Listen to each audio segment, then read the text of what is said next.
destinasyon sa lupang may sementeryo ng kahapon.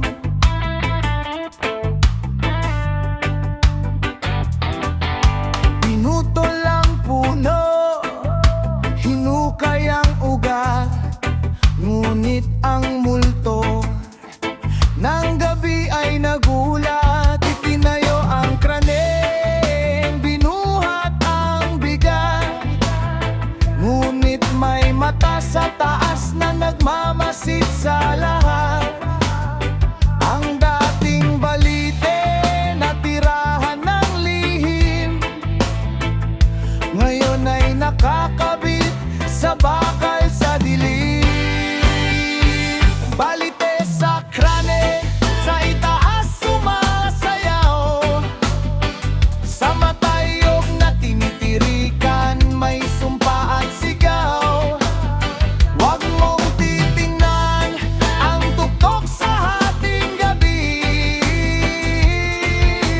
may kapangyarihang sa bakal ay nakatabi. Ang dugong dumanak sa lupang sinira ay babawiin ng sumpang natira. Alas 3 ng madaling araw, lumalamig ang hangin. Ang operator sa taas gustong manalangin. May nakikitang anino sa dulo ng jeep, may correction bulong na naririnig, sumisikip ang dibdib.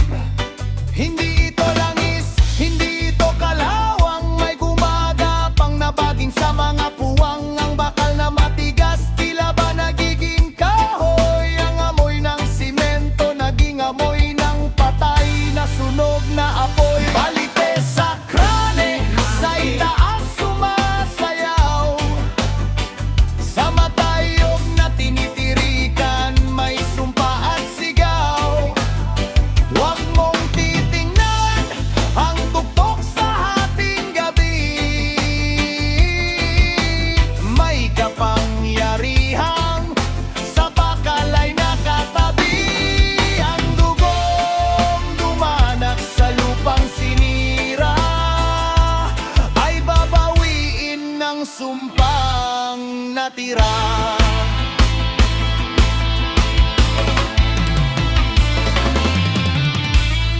Mabagal ang kanta, magiging misteryoso ang tunog. Akala nyo ba'y madaling tabunan ng nakaraan? Ang bawat palapag may buhay na kabayaran. Gumuho ang scaffolding, naputol ang kable. Ang galit ng kalikasan hindi na madoble. Mataas ang lipad ng inyong modernong sibilisasyon, ngunit ang ugat ng balit nasa ilalim ng inyong henerasyon.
Ngunit mas malalim ang pinagmulan. Balite sakran ngayon, kayo naman ang paghihigantihan.